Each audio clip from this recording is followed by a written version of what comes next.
Well, as we were saying, the humanitarian crisis, we hope, has been fully averted, and the regime has now laid out plans to rid Idlib of terrorists and then reinstate government control. Do you think the regime will be able to carry out that plan?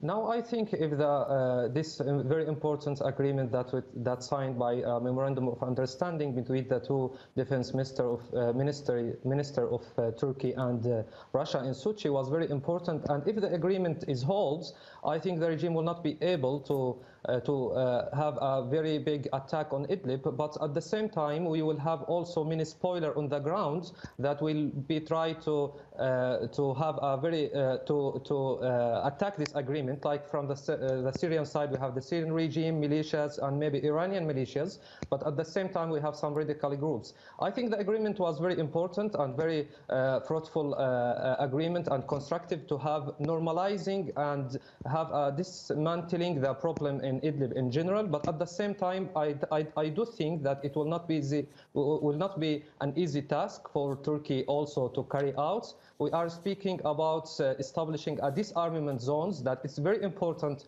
of course, in Syria now to have a disarmament zones for the civilians in Syria in general. But at the same time, we are speaking about withdrawing the arms and the heavy arms from the opposition and from some radical groups.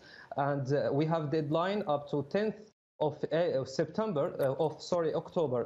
We are speaking almost about 3 weeks. It will not be an easy task at all. So I think that this agreement, if holds, of course, will prevent the regime from attacking Idlib, and it will avert the humanitarian crisis in Idlib in general. But of course, will not be an easy task at all. Okay, so tell us what you envision in the long-term picture for Idlib and for Syria. Okay. I think the situation here, according to this agreement, we have very important points. The first one is disarmament. Disarmament situation and process now will start in Idlib. It will not be easy at all, as I mentioned, because we have thousands of armed people, of armed militants on both sides, of course. And the second important point that we will have in this agreement now, memorandum of understanding, is restoration of the international roads and transfer between Aleppo and Damascus. So what we have this M5 road, international road that connects between Aleppo towards Damascus through Idlib and Hama.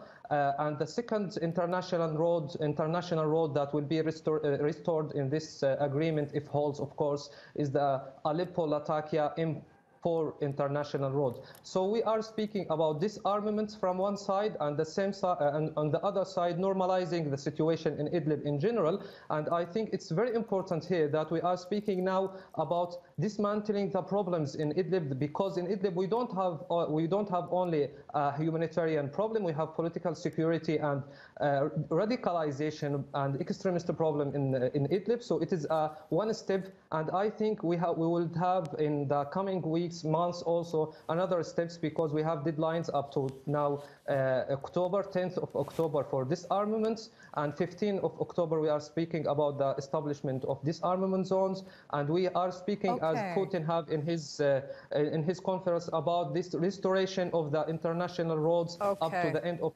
2015. So are we going to normalize in general in Idlib and Syria in general? Okay, Bilal Salaymeh, thank you so much for that from Ankara.